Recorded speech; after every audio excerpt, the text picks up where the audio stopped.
Boa noite, pessoal. Como o professor falou, eu sou o Genésio, podem me chamar de Neto.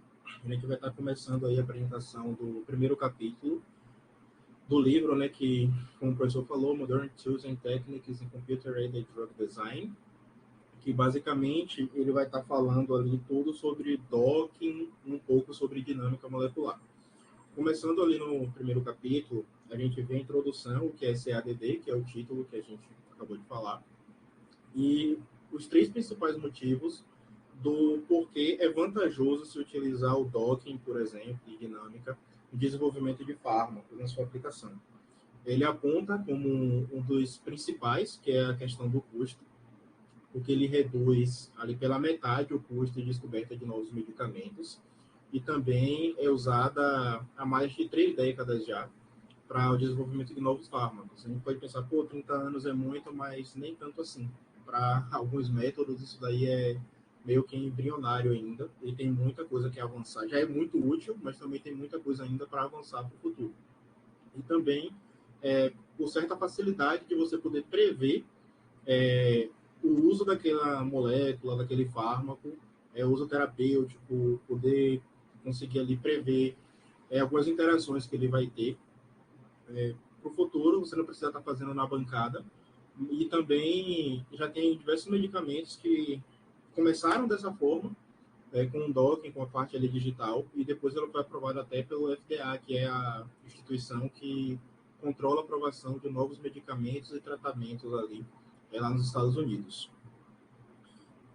Existem duas áreas principais no desenvolvimento, que são o SBDD, que é o Structure Based Drug Design, e o LBDD, que é o Ligand Based Drug Design, ou seja, o SBDD ele vai estar utilizando a estrutura de uma proteína, por exemplo, ali como base, para que a gente possa fazer o docking, triagem. Eu vou explicar mais à frente como é que é feito esse processo de triagem, e também a modelagem do fármaco.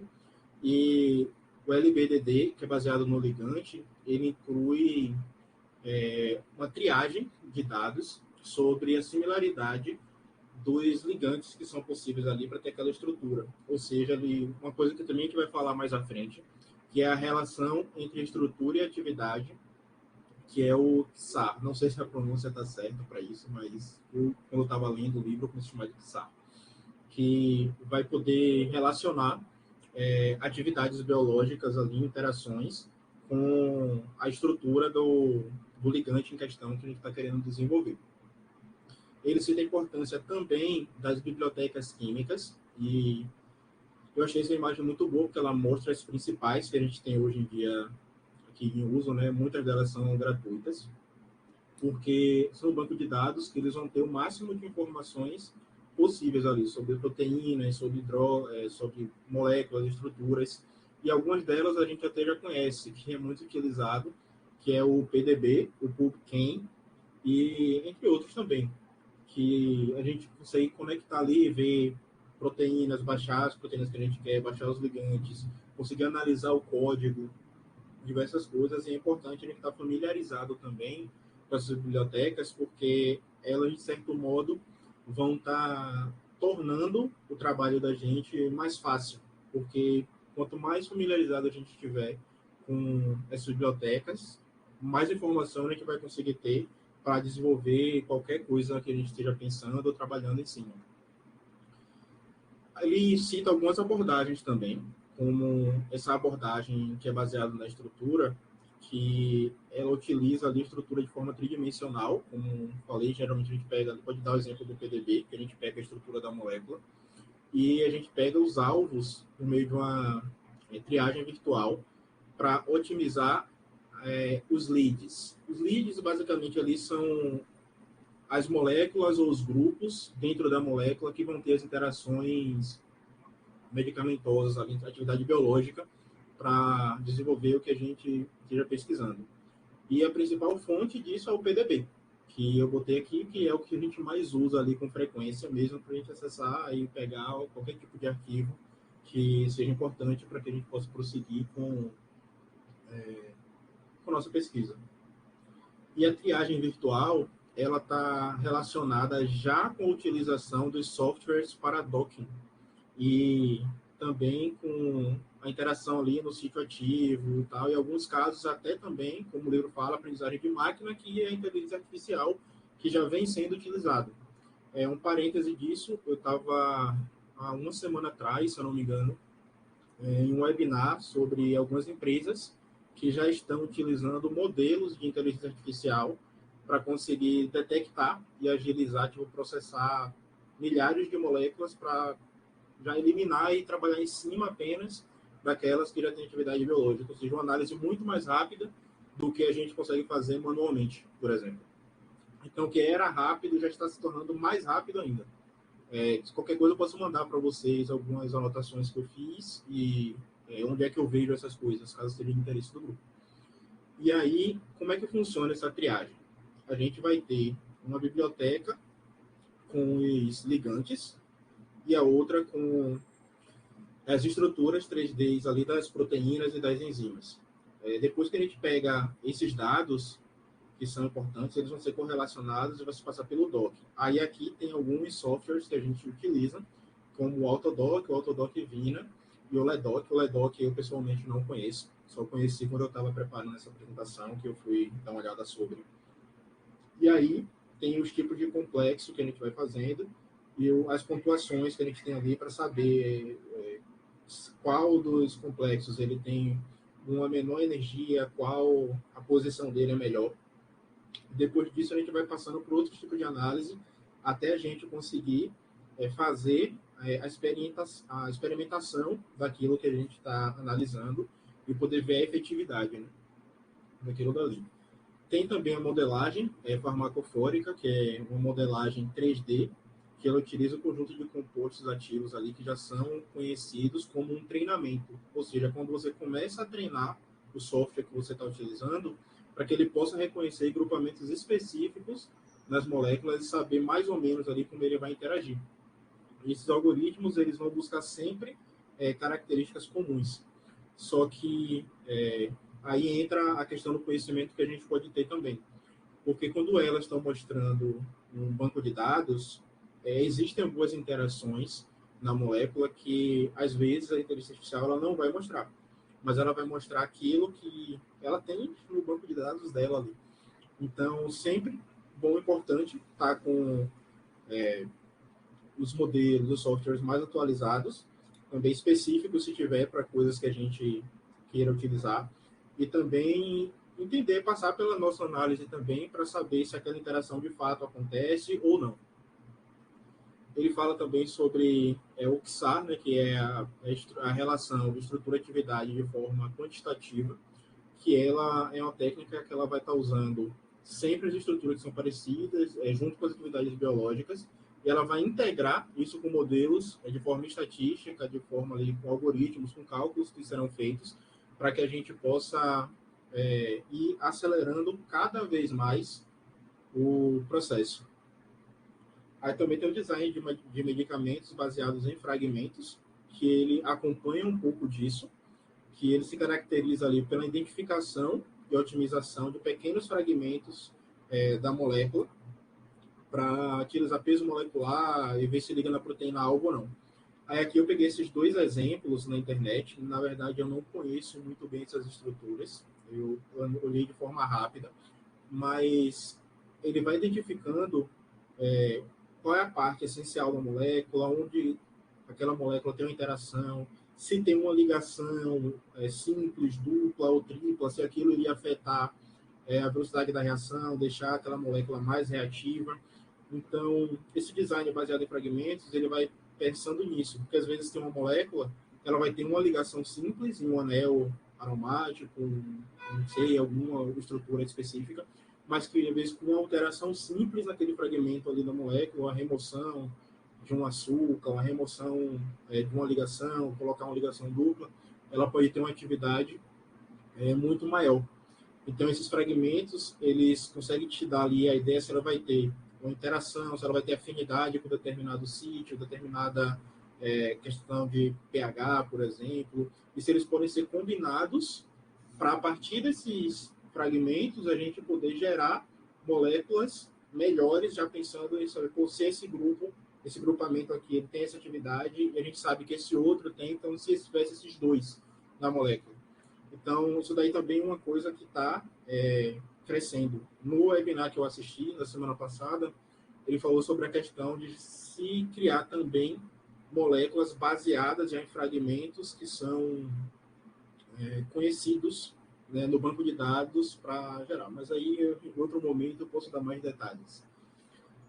E ele fala sobre os processos de fabricação, o processo de FBDD, que é basicamente a metodologia ali dos 3 passos que vão ser necessários para você desenvolver uma molécula nisso daí. A primeira parte é a biblioteca que a gente vai estar usando ali para pegar os fragmentos e passar para ver se ele tem capacidade de se ligar ou não com o alvo. E aí tem alguns exemplos, que é a cristalografia de raio-x, a espectroscopia de RMN e a ressonância de plasmônio em superfície.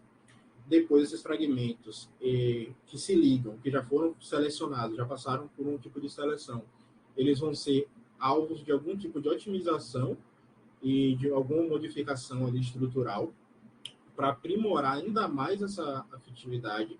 E depois, esses fragmentos que já passaram também por isso, vão ser desenvolvidos ali como compostos líderes, que são compostos de interesse, que você já sabe o que ele vai fazer, para que eles possam ser testados depois em outros projetos de uma forma mais interativa. E aí, agora eu passo a minha apresentação para o colega Antônio, para que ele possa continuar os demais tópicos. Boa noite, pessoal. Vocês me escutam? Só para confirmar. Sim, Antônio. Então, boa noite, pessoal. Vou dar prosseguimento então com a apresentação. Bom, o autor, né, do livro ele traz a perspectiva do LBDD, tal qual o Genésio já trouxe para a gente essa perspectiva.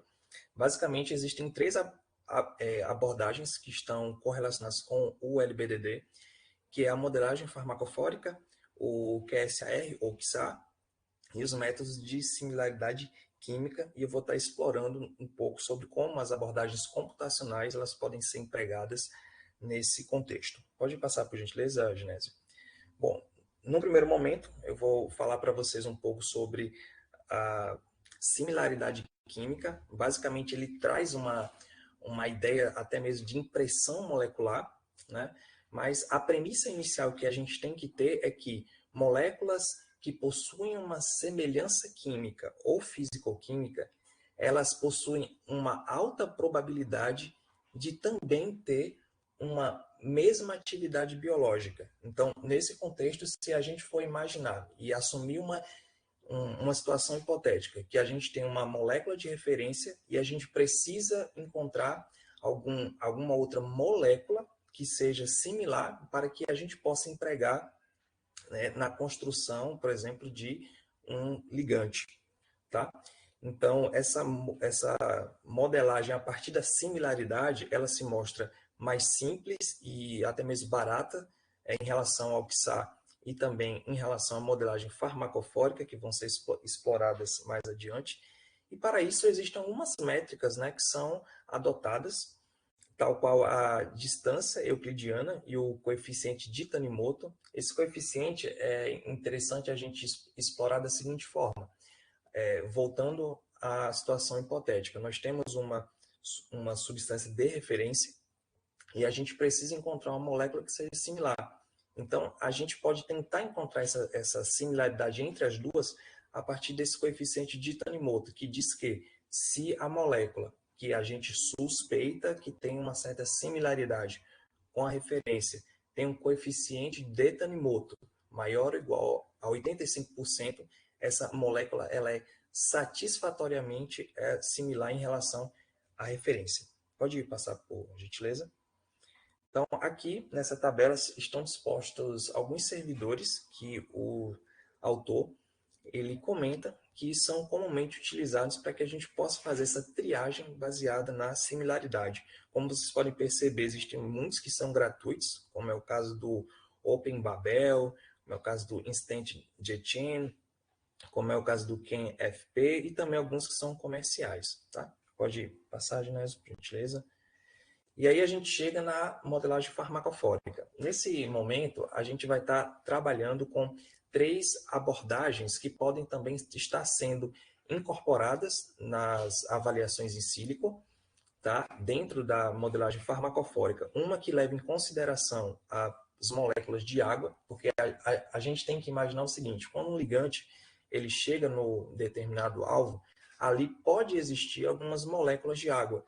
E a partir do momento que existe essa aproximação, a gente pode estar constatando uma espécie de distúrbio termodinâmico. Esse termo não sei se ficou bem apropriado, mas a gente pode tentar fazer alguns cálculos ali para determinar, por exemplo, as porcentagens de energia livre que tem naquele contexto e a partir daí usar como algum tipo de métrica.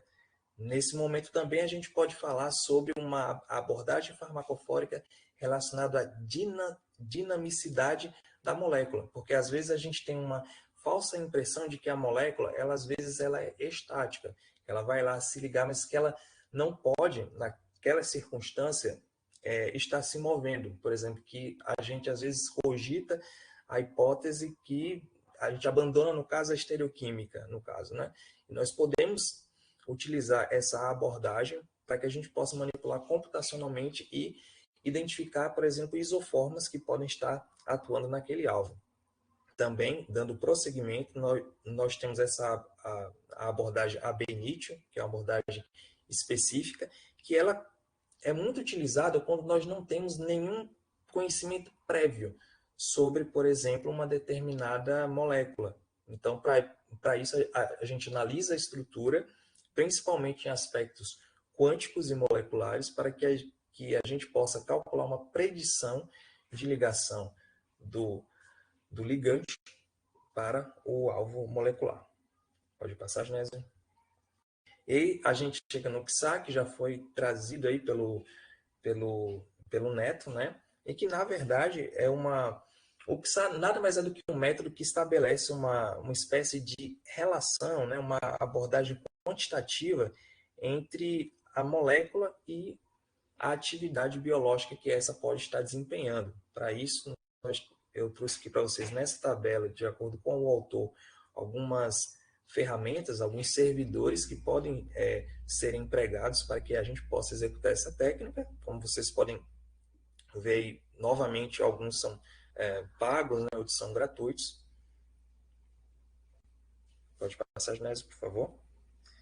Então, aqui eu vou trazer agora algumas aplicações, tá? Em algumas situações mais realísticas que o autor ele acaba trazendo no decorrer do capítulo.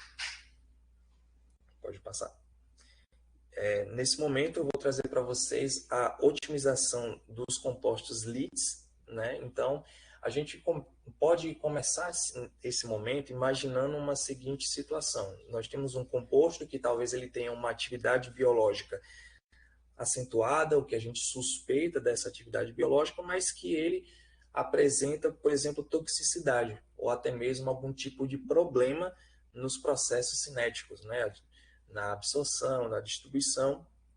E nós podemos empregar métodos computacionais para entender como essa molécula, ou o porquê essa molécula, ela apresenta esse tipo de comportamento. Novamente, uma tabela que mostra alguns servidores em que nós podemos estar fazendo essas avaliações para que a gente possa identificar, nesse contexto, que porção, por exemplo, do ligante é responsável por essa característica. Pode passar.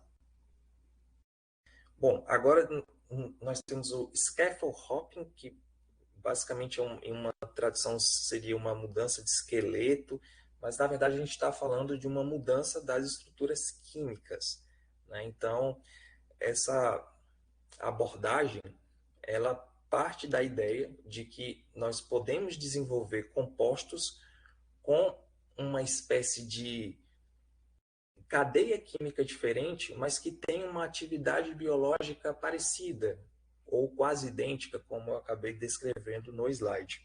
Tá? Mas uma aplicação que o autor comenta que é mais usual é quando nós temos uma molécula inicial, uma molécula lead, mas que a gente, por exemplo, quer aumentar a potência, ou até mesmo voltando ao exemplo anterior, a gente encontra um problema relacionado à toxicidade, os parâmetros cinéticos, E aí a gente precisa fazer algumas modificações. Então, essa figura ela acaba servindo como uma ilustração para que a gente possa perceber que, nesse momento, as duas cadeias laterais da molécula inicial elas foram substituídas, gerando dois compostos com até mesmo uma potência maior, e que esses dois compostos eles foram aprimorados em uma molécula apenas, né? Então, essas modificações que foram feitas lá na frente, elas foram utilizadas na molécula final, e isso, por exemplo, né, acabou culminando em um aumento de potência, mas também isso pode ser empregado em diversos outros momentos, né? Como, por exemplo, os que eu citei em relação aos problemas de toxicidade. Pode passar, Genésio, por favor. E aqui nós temos um conceito que é o de reaproveitamento de fármaco, a gente pode trazer nessa perspectiva, que aqui é a ideia da gente utilizar fármacos que já estão estabelecidos no mercado para determinadas enfermidades e situações patológicas, para que eles possam ser cogitados na terapêutica de patologias novas ou até mesmo aquelas que são negligenciadas. É bem interessante que no capítulo ele acaba citando muito o caso da Covid-19 e como, por exemplo, essa estratégia ela foi utilizada na tentativa de encontrar algum fármaco, algum ligante, né, vamos dizer assim, que tivesse alguma ação biológica ali. Nós podemos pegar essa abordagem e esmiuçá-la em três métodos, que é o primeiro é o fenotípico, que é um método em que a gente precisa de dados experimentais, né, que foram previamente elaborados, um método baseado em conhecimento, em que a gente vai aplicar todos os conhecimentos acerca do determinado medicamento para que a gente possa fazer essa triagem, né? Então a gente vai poder usar as vias metabólicas que foram estabelecidas, a estrutura química do ligante, a estrutura química do alvo,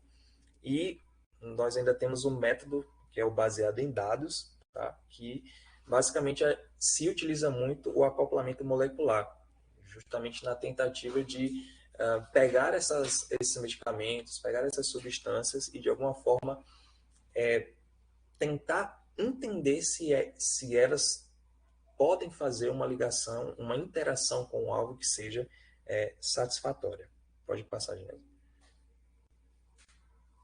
E como considerações finais, eu acho que esse capítulo de livro ele é bem interessante porque ele faz um apanhado bem inicial, bastante geral de como a gente pode estar empregando esses métodos computacionais, né, na perspectiva do planejamento e na descoberta de fármaco. Particularmente para mim, estou iniciando os estudos nessa área agora, foi de grande valia, tá? E nas conclusões o autor ele comenta sobre uma dependência, né, que esses métodos têm dos bancos de dados, como o Genésio comentou lá na frente, principalmente da qualidade desses bancos de dados. E é claro que essas técnicas elas ajudaram tanto nessa compreensão molecular dos compostos, assim como aprimorou, né, digamos assim, o método de descobrimento de fármacos de um modo geral. Bom, então acho que é basicamente isso. Pode passar nessas que as referências, que é a referência que a gente utilizou e que vamos utilizar ao longo desse ciclo de seminários. Muito obrigado a todos. Ok, Antônio, obrigado pela apresentação aí, obrigado, Genete, também pela apresentação. Esse é o momento que a gente abre aí agora para as considerações. Como vocês trouxeram aí um capítulo bem abrangente, a ideia desse capítulo é justamente dar o conceito geral do que a gente pode fazer e aplicar nas técnicas do laboratório. Vocês trouxeram aí as discussões voltadas para SBDD e LBDD, lembrando que nosso laboratório, né, trabalha praticamente e eminentemente com técnicas computacionais. Então a gente vai estar discutindo técnicas voltadas para essa formação, a sua relevância e a sua importância. Então a gente nesse primeiro momento vai deixar, se tiver alguma dúvida, pode utilizar o chat ou pode também utilizar o áudio aí quem tiver conectado para a gente depois passar as discussões mais pontuais a respeito do capítulo. Então quem quiser participar agora nesse momento, é o momento da gente trazer essas dúvidas e discussões a respeito do capítulo.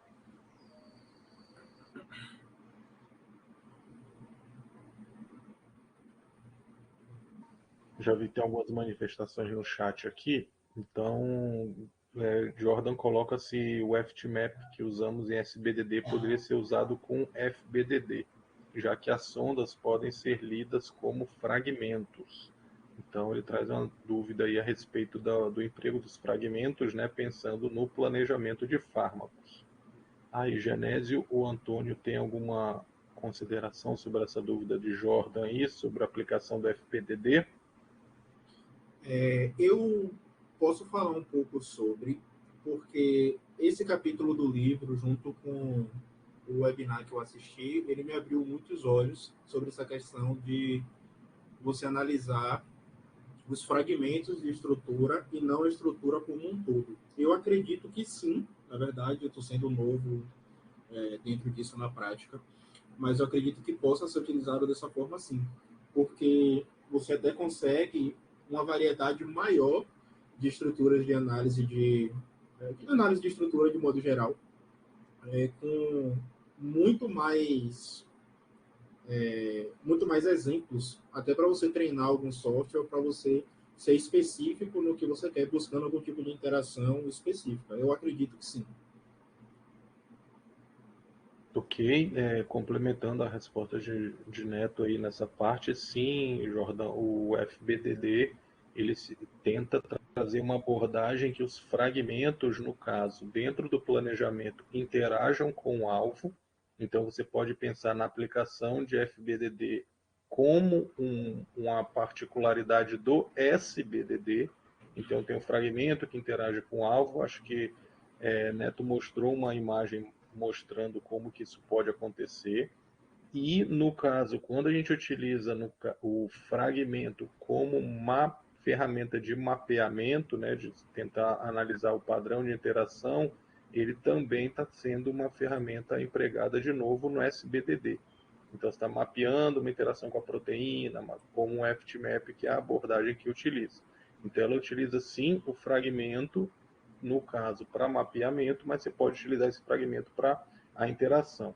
No caso, só um detalhe metodológico, eu não posso basear minha análise do FTMap, onde eu tenho as minhas sondas sobrepostas. Eu não posso falar, como eu tenho um benzeno nessa região, eu vou colocar um anel aromático, porque a ideia do FTMap não é você verificar a geometria, a topologia, e especificamente ali a questão do volume. Eu consigo analisar apenas a interação. Então, Pedro estava aqui, eu vi que ele estava no grupo aqui, ele trabalhou esse conceito um pouco melhor, refinando esses dados do FTMap. Ele é muito bom para analisar a interação, mas quando eu vou tentar analisar volume ou se uma determinada sonda se encaixa naquela posição, o FTMap tem algumas dificuldades nesse sentido. Então, a gente pode pensar sim como uma abordagem de FBDD e, por depender do receptor, ela tem essa vantagem de ser trabalhada na técnica de SBDD. O slide Neto está mostrando para a gente aqui, e aqui só no caso, aproveitando a imagem, né, se a gente fosse imaginar aqui o sítio ativo, utilizando essa imagem do canto superior direito, o sítio ativo fosse essa região em azul, só uma representação hipotética, né, porque o sítio ativo não vai ter forma geométrica definida, tão bem definida quanto a imagem. Então a gente vai ver que nessa região aqui desse sítio em azul, representando o sítio ativo, eu teria uma região hidrofóbica, como apontada aqui na ligação dupla, achurada em vermelho. Eu vou ter uma quiralidade, como apontada aqui nessa região, nessa esfera, né, nesse círculo laranja. Eu vou ter a possibilidade de uma interação por ligação hidrogênio, como apontada aqui nesse grupo carboxila. Então, eu posso imaginar que os fragmentos vão ser úteis para isso. Então, essa seria a abordagem que a gente poderia trabalhar com a questão dos fragmentos. Aproveitando que a gente tem essa imagem dos fragmentos aqui, que foi trazido dentro da discussão por Neto, é importante, Neto, a gente diferenciar justamente como vocês fizeram na apresentação. Como que os fragmentos podem ser aplicados em SBDD, ou seja, utilizando o alvo, o receptor biológico, e como que eles podem ser aplicados em LBDD. Nesse caso aqui que você mostra a imagem do fragmento ali, ele está sendo aplicado em LBDD, porque eu vou tentar gerar novos fragmentos a partir daquela estrutura. Quando eu tento agregar essa informação dos fragmentos moleculares em SBDD, eu vou tentar analisar ou gerar fragmentos dentro de um sítio, dentro de uma região, dentro de um local. Então, a gente tem que ter isso bem claro, porque as técnicas, como vocês trouxeram aí, vão ser bem diferentes. Enquanto o docking, a triagem ou até a modelagem farmacofórica, eu vou utilizar uma estrutura de um alvo, de um receptor biológico, para o ligante, a estrutura química, o scaffold, o meu composto bioativo, o meu composto, meu inibidor, modelo, eu vou utilizar apenas a estrutura química dele. Então, eu posso utilizar FBDD dentro do meu alvo, que não necessariamente precisa ser uma proteína, pode ser um outro alvo biológico, pode ser um canal iônico, por exemplo. Então eu vou trabalhar em SBDD, mas eu estou gerando fragmentos. E eu posso também, a partir da estrutura, por exemplo, de um inibidor, vamos dar um exemplo aqui como metotrexato, é um composto com atividade antibiótica. Então, se eu quiser gerar análogos do metotrexato ou compostos que tenham ação antibiótica como o metotrexato, eu vou utilizar essa abordagem dessa imagem que você está trazendo aqui. Então, é só importante a gente saber onde que ela vai se aplicar nesses campos. Porque se eu começar a gerar fragmentos nessa imagem aqui, utilizando o exemplo em azul, eu estou utilizando LBDD. É a estrutura do ligante, é o composto bioativo, é o composto protótipo, é a estrutura química que tem ação determinada. Então, estou utilizando o fragmento para LBDD. Se eu utilizar o sítio ativo, eu estou utilizando fragmentos para SBDD. Então, essa seria uma diferenciação importante aí. Eu vi no chat aqui que não tem mais nenhuma manifestação. Se alguém quiser falar ou quiser utilizar o chat aí, pode ficar à vontade para discutir essas principais dúvidas. Um outro ponto que vocês trouxeram aí dentro da apresentação foi a proposta do trabalho com QSAR, que é uma técnica. No caso aqui, o representante do QSAR conosco aqui não está presente hoje, eu vi aqui na lista, ele me mandou uma mensagem justificando aí a ausência, mas a ideia do QSAR, diferente das outras técnicas que são mais comuns no laboratório, né, docking, triagem, a dinâmica molecular, como o Jordan trouxe aí a questão dos fragmentos, tudo isso, a técnica QSAR ela tem um diferencial de todas essas abordagens que a gente utilizou antes aí. Por quê? Utilizando essa imagem que vocês têm aí da apresentação, o farmacóforo ele não leva em consideração a atividade biológica. Os modelos de similaridade química, eles não levam em consideração a atividade biológica. O único modelo, a única abordagem em LBDD que leva em consideração a atividade biológica é o QSAR. E isso é um diferencial. É um diferencial por quê? Porque ele parte do pressuposto, como a própria sigla está te dizendo, que eu consigo estabelecer uma relação estrutura-atividade de forma quantitativa. Por que eu consigo fazer isso de forma quantitativa? Porque eu consigo, a partir da atividade biológica da molécula X, adicionar um anel, exemplo, indol, e isso aumenta ou diminui a atividade. Eu modifico esse anel indol para um anel benzila. Isso aumenta ou diminui a atividade. Então, tem uma correlação direta entre a atividade biológica dos meus compostos e as modificações necessárias para isso. Isso é importante porque nenhum desses métodos de LBDD trabalham com o dado de atividade biológica. O A modelagem farmacofórica baseada no ligante, ele vai utilizar a estrutura química do ligante. Ele não considera atividade biológica. Isso não é uma informação que você dá ao programa. Os métodos de similaridade química, Antônio apresentou para a gente aí como os métodos de comparação da parte de Tanimoto e da parte também de sobreposição de estruturas, a gente não leva também em consideração, por exemplo, a distância euclidiana, a atividade biológica, apenas considera a estrutura química. E o QSR consegue agregar isso. Com isso, eu tenho uma segurança maior na modelagem, porque eu sei se a minha estrutura está sendo modificada de forma a melhorar a sua atividade, ou eu sei se aquilo está sendo deletério para a minha atividade. E isso, de certa forma, tanto na modelagem farmacofórica quanto nos métodos de similaridade química, eu fico, de certa forma, no escuro. É claro que tem outras abordagens, mas isso é importante a gente deixar claro aqui, porque na hora que você apresenta a técnica, ela tem essa vantagem. Não dá para comparar isso diretamente com os métodos de SBDD, porque o de SBDD, em linhas gerais, eu sei se a molécula interage ou não. Se ela não interagir, eu sei que aquilo não vai ser ativo, então eu já descarto. Se ela interagir, seja por DOC, seja por triagem, seja pela abordagem farmacofórica, eu sei que aquilo vai ser ativo. É claro que eu estou trabalhando com um conceito de ativo aqui bem abrangente. Não quer dizer que isso vá virar um fármaco, mas quer dizer que ele tem uma maior possibilidade de interação no sítio, logo ele vai ter uma molécula que tem uma propensão à atividade biológica. Não é algo que vai ser descartado. Então é importante a gente fazer essa diferenciação, porque dentro dos métodos aí a gente tem as suas diferenças.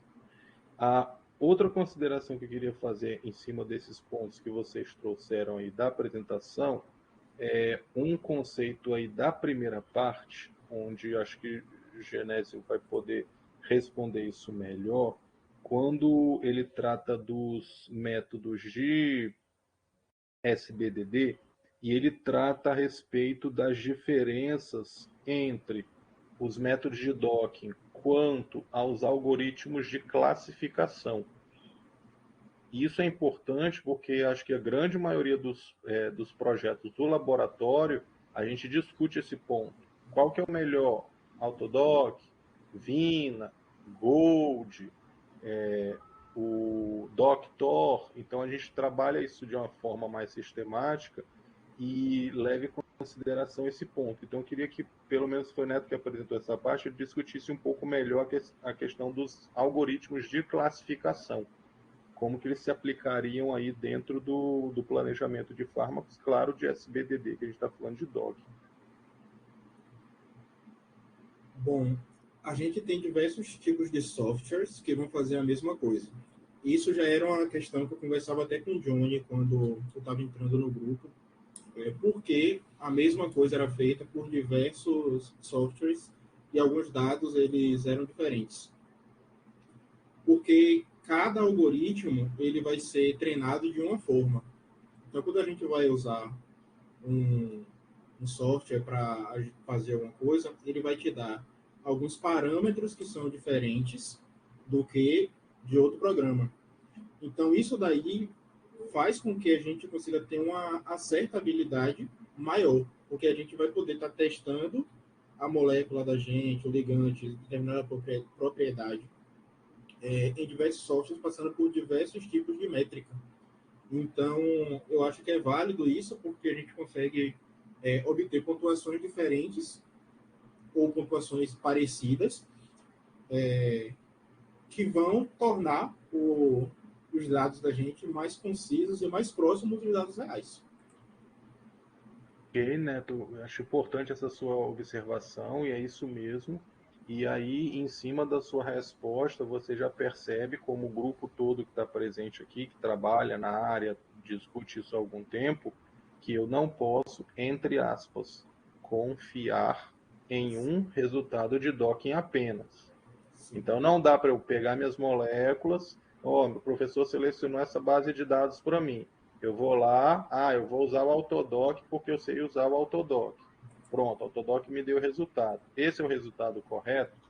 Se eu não tiver feito uma amostragem, se eu não tiver feito um comparativo com outro programa, eu não sei se o resultado é correto.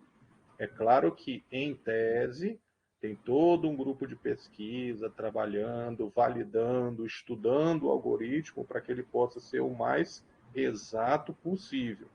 Mas não dá para hoje, em pleno século XXI, eu falar, fiz o doc no Gold, usei a função ASP, pronto, é isso que eu vou fazer.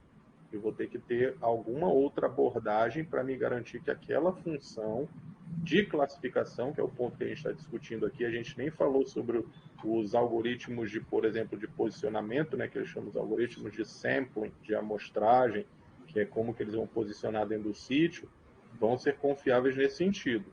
Então eu tenho que ter uma segurança, no mínimo estatística, para falar, função tal é melhor do que função tal. Por quê? Quando eu comparei, eu vi que as interações, que o padrão, que algo precisa estar dentro desse detalhe. E aí, Antônio, é isso mesmo. Na aula de QF a gente trabalha esse conceito que não dá para confiar só no resultado numérico, né? O programa gera um número, esse número quer dizer o quê? Preciso utilizar isso aí. Então, obrigado, Neto, aí pela pergunta. A minha segunda pergunta, Antônio, vai para você. E aí, eu vou mandar a pergunta aqui e vou voltar para o chat, que eu vi aqui que tem uma pergunta de Johnny e de Pablo nesse sentido. Nesse sentido, não, em outra abordagem. Então, a ideia para a gente discutir, Antônio, é o autor do capítulo, no caso dos autores, né, são 3 autores, eles trazem também a questão da polifarmacologia. Como que a gente consegue, a partir dos métodos SBDD, LBDD, trabalhar essa questão da polifarmacologia, que é algo bem delicado, né, de ser trabalhado dentro da abordagem de planejamento de fármacos. Então, a dúvida seria essa. E aí, Johnny pergunta aqui se o QSAR leva em consideração questões toxicológicas. E aí, Pablo também apoia a pergunta de Johnny. Voltando ao QSAR, ele leva em consideração, sim. Ele leva em consideração tanto de forma direta quanto de forma indireta. O que é levar em consideração toxicológica de forma direta? Imagina, por exemplo, que o meu dado de atividade biológica seja o número de partículas virais que não se replicam. Para a partícula viral, a minha atividade biológica é algo tóxico. Mas, pensando no organismo humano, a não replicação viral é algo favorável. Então, eu posso ter um dado de atividade biológica que seja algo tóxico ou toxicológico. Então, eu consigo considerar isso de uma forma indireta. A forma direta de aplicação do QSAR, levando a questões toxicológicas, é você não utilizar QSAR, é você usar o QSTR, que é a relação quantitativa, estrutura, toxicologia e atividade. Então, não vou ter mais a relação QSAR, né, que é a relação quantitativa, estrutura e atividade, e vou ter o QSTR, que é a relação quantitativa toxicologia e dentro da minha ação, do meu modelo. Então, segue a mesma abordagem, a diferença é o tipo de análise que eu estou fazendo. Se eu vou considerar o dado de atividade, IC50, porcentagem de inibição, KI ou ED50, ou eu vou considerar, a minha toxicidade tem que ser diminuída. Então, o que eu quero? Diminuir log-P. O que eu quero? Tornar a molécula menos metabolizada pela CYP450. Então, é só minha variável que eu estou utilizando ali. Ok? Antônio, se quiser responder a respeito da dúvida da polifarmacologia, fica à vontade. Então, professor, nesse caso eu não entendi muito bem quando eu estava fazendo a leitura. Tipo, uma coisa que ficou um pouco confusa assim. Você tem um alvo X e você pode ter, por exemplo, diversas ligantes ali. É isso que, por exemplo, vai caracterizar o problema. Mas eu não entendi como a gente pode fazer isso de forma computacional, de alguma forma tentar, digamos assim, resolver esse problema. Foi uma parte que ficou muito confusa e eu acabei até nem colocando na apresentação, porque ficou bem, pelo menos para mim, ficou muito confuso. Tá, vamos pensar no exemplo que você trouxe mesmo para discussão, que é o problema do SARS-CoV-2 ou da Covid-19. Então a gente chegou como humanidade, né, como seres humanos, como grupo de pesquisa, a enfrentar a questão da Covid-19. Então tem um agente etiológico, que é o SARS-CoV-2, vamos focalizar na proteína principal, que é a MPRO, que é a principal protease do SARS-CoV-2.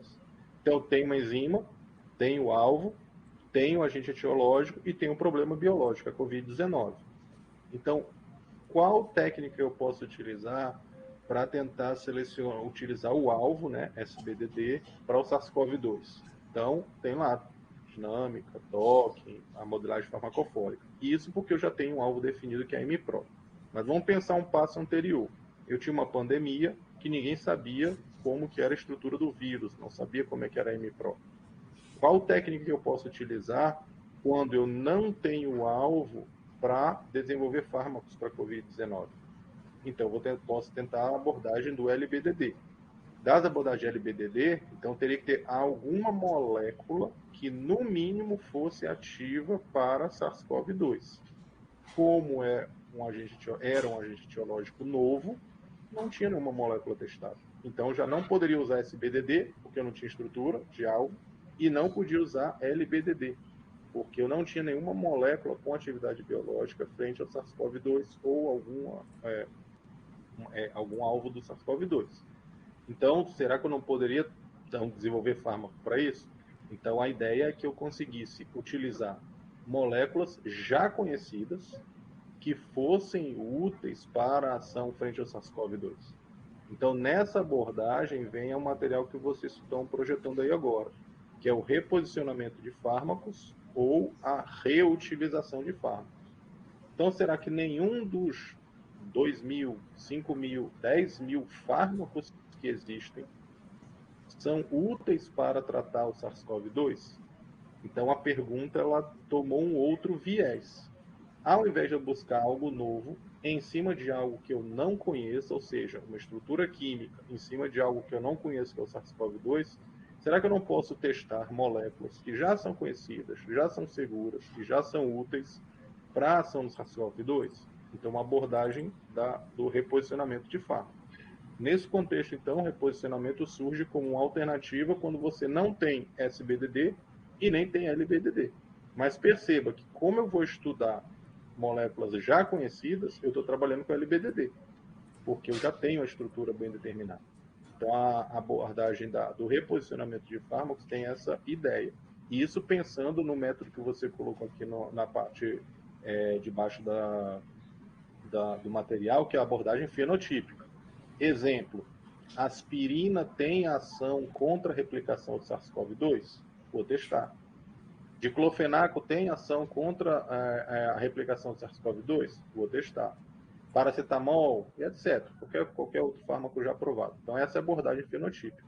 Uma outra abordagem que eu posso utilizar é, já que eu conheço agora a MPRO, será que alguns desses fármacos já conhecidos, já seguros, já testados, já disponíveis no mercado, têm ação frente à MPRO? Perceba que agora eu já tenho alvo. Então, posso testar diclofenaco, posso testar outros anti-inflamatórios, posso testar outros antivirais, posso testar outros compostos frente à MPRO de SARS-CoV-2.